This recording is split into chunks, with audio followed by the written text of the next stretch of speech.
Welcome to your deep dive. And wow, we are really diving deep this time.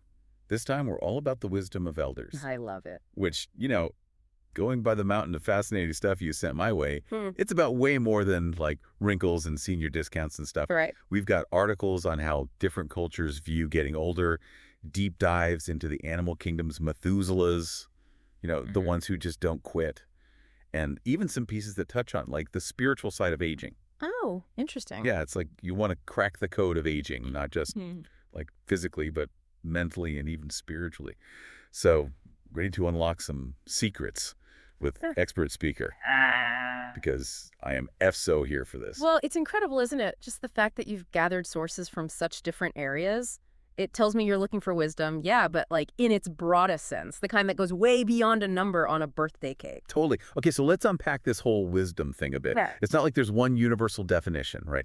Oh, absolutely not. In fact, one of your articles really highlighted that, contrasting how elders are like revered as knowledge keepers in indigenous cultures, Right. while modern Western societies often seem, well, a bit obsessed with youth, you could say. It's so true. We've got anti-aging creams for every wrinkle, but not nearly enough respect for the Age of Days celebrations like they have in Japan. Yeah. That one really got me thinking, a whole holiday dedicated to honoring elders. That says a lot about their values as a society. For sure. It makes you think, what wisdom are we potentially missing out on by not having that same level of respect for elders embedded in our own culture, you know? Yeah, for sure. And it's not just a human thing. The stuff you dug up on long-lived species, astounding. Did you know there's this spruce tree, Old Chico? I think I read about that, yeah. This thing has been cloning itself for almost 10,000 years. Yeah, out. 10,000. Okay, that's just showing off at this point. And the bristlecone pine, Methuselah, pushing 5,000 years old, it's mind-boggling. What's their secret? Are they just chilling in some perfect environment, like a meditation retreat or something? Not at all. If anything, they thrive in some of the harshest conditions imaginable. High altitudes, crazy temperatures, barely any resources. The Galapagos tortoise, for instance, they can live for over 170 years on a volcano. It's an unforgiving landscape. Harsh. Their longevity comes from incredible adaptations. They grow super slow, they can deal with drought like it's nothing, you name it. They've got resilience down to an art. So it's not about avoiding hardship, it's about adapting to it, which makes those blue zones you researched even more interesting. These pockets around the world where people are living past 100 all the time, they're not exactly living in cushy bubbles either, are they? No, not at all. Many of them face serious challenges, but they're lifestyles. Hmm. It's like they're mirroring what we see in those long-lived species. Plant-based diets, constantly moving, woven into their day-to-day routines. Deep, meaningful community connections. It's like they're plugged into some ancient blueprint for longevity that most of us have totally lost touch with. It's like the sea turtles with their nutrient-rich, seaweed-heavy diets, or sequoia trees with their crazy, deep roots anchoring them through anything. Right. They're thriving on their own terms, totally in sync with the rhythms of nature. Yeah. Makes you wonder if we've got it all backward. Right, and this is where I think the concept of elders as custodians of memory becomes so important. One of the articles touched on this, and it really resonated. These long-lived beings, humans, animals, plants, whatever, they hold a record of the past. They're like a history book we can actually learn from. It's like those ancient trees, right? Yes. With rings that tell the story of climate change over centuries. Exactly. It's not just nostalgia, it's vital information. And in a lot of indigenous cultures, elders are the keepers of traditional ecological knowledge. That cook. Yes, they hold the key to understanding that delicate balance of nature, which, let's face it, is more important than ever in this rapidly changing world. No doubt. It's a stark contrast to how some view the digital age, where information is like instantaneous. But so often it's missing that historical context that wisdom earned through, generations of observation and experience. It's like we've got the world's biggest library at our fingertips, but no librarian to tell us which books are actually worth reading. That's a great way to put it. But maybe, and I'm just spitballing here, maybe that's where the real opportunity lies. How so? What if we use technology to bridge that gap?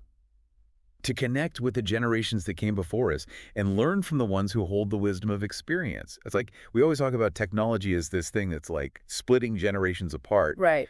but it could also like bring us together. Right? Absolutely. What if instead of endless scrolling through memes and whatever, Yeah. we used our phones and computers to tap into the wisdom of elders? Precisely. Imagine like elders using video calls to share stories and teach skills to their grandkids across the world. Oh, I love that. Or like accessing these online libraries of traditional knowledge, Hmm. stuff that might totally disappear otherwise. Right? Yeah. Technology could be amazing for connecting generations, but we have to be smart about it, Wow. intentional. Totally. And there is so much to learn, Hmm. especially when it comes to like healthy aging. Oh, for sure. One article went deep on the blue zones, Yeah. and the Okinawas just blew me away. Interesting. They've got some of the longest lifespans anywhere, right? And their diet is mainly plants.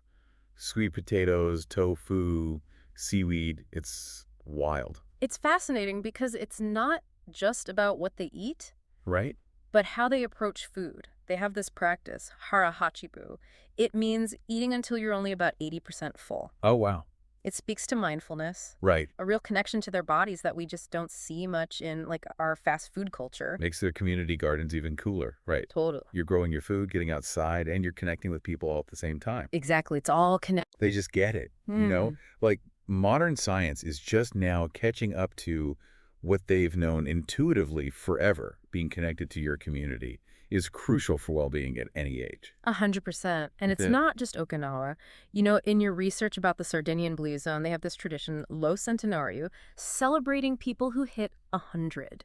Oh, wow. Think about that impact, not just for the person being honored, but for the whole community. Right. It reinforces how valuable a long life, a life well lived, really is. It puts our little over-the-hill jokes in perspective, doesn't It does. Like, here's a cake shaped like a tombstone. Yeah. Ha-ha, you're 1 year closer to death. Just seems kind of, A little tone deaf. yeah, cool. Because, in nature, aging often means more status. Oh, that's true. The oldest elephant leads the herd, uses decades of experience to find food and water. It's amazing. Right? It's about recognizing that those wrinkles, the gray hairs, those are signs of wisdom, of experience. And speaking of experience, those bristlecone pines have seen some serious weather in their time. Like one article said they can survive for centuries, even after losing almost all their bark, living on just a tiny bit of cambium. How is that even possible? It's unbelievable, isn't it? It's a testament to how incredibly resilient they are.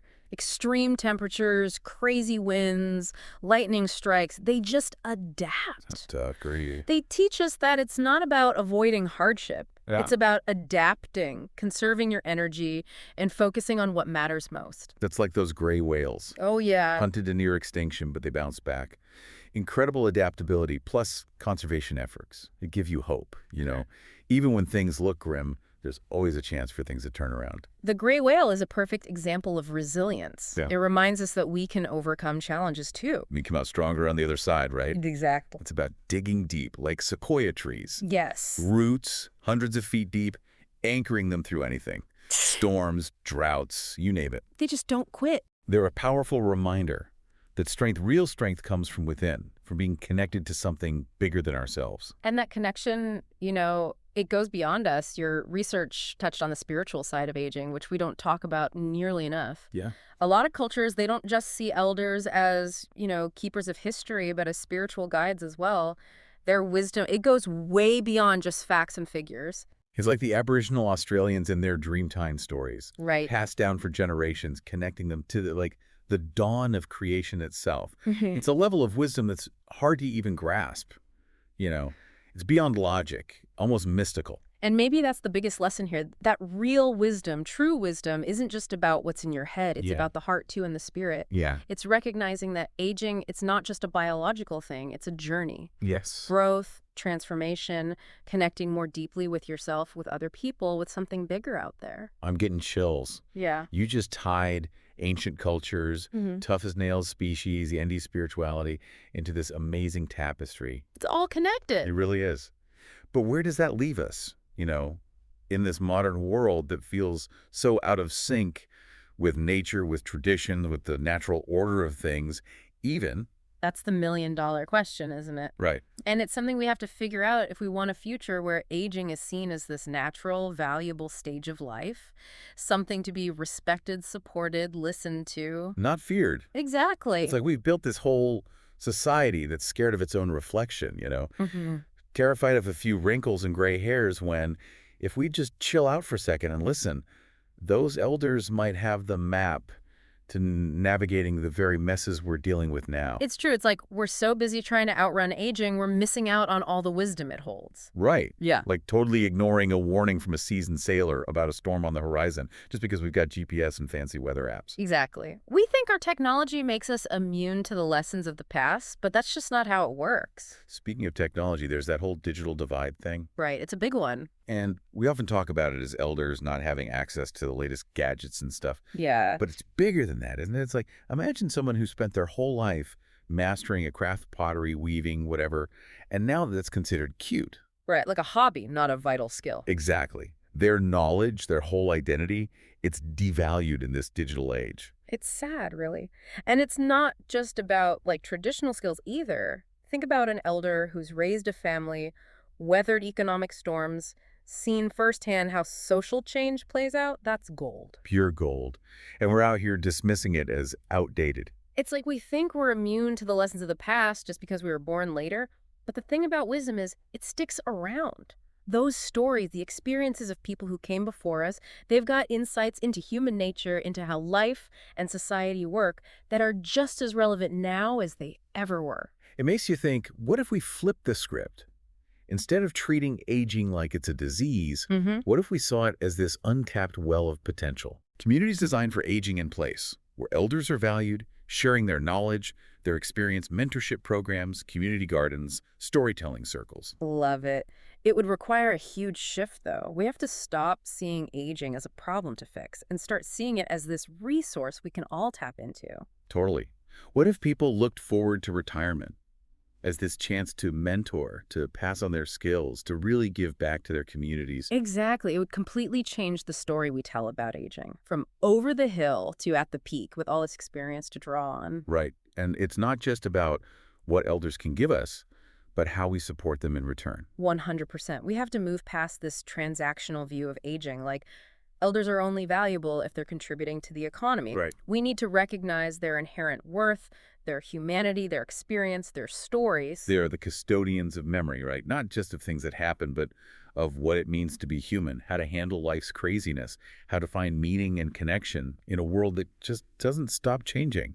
Exactly. And that's something we all need. It's a gift. Totally. But we have to be open to it, open to listening, to learning, to building those bridges between generations that we've let crumble for too long. So there you have it, your Wisdom of Elders deep dive. We've gone from ancient cultures to the digital age, hung out with nature's Methuselahs, and uncovered what wisdom really means. Not just facts and figures, but the stuff of life, living, loving, learning. I don't know about you, but I'm feeling pretty inspired, hopeful, maybe a little wiser myself. Go out there, connect with the elders in your life.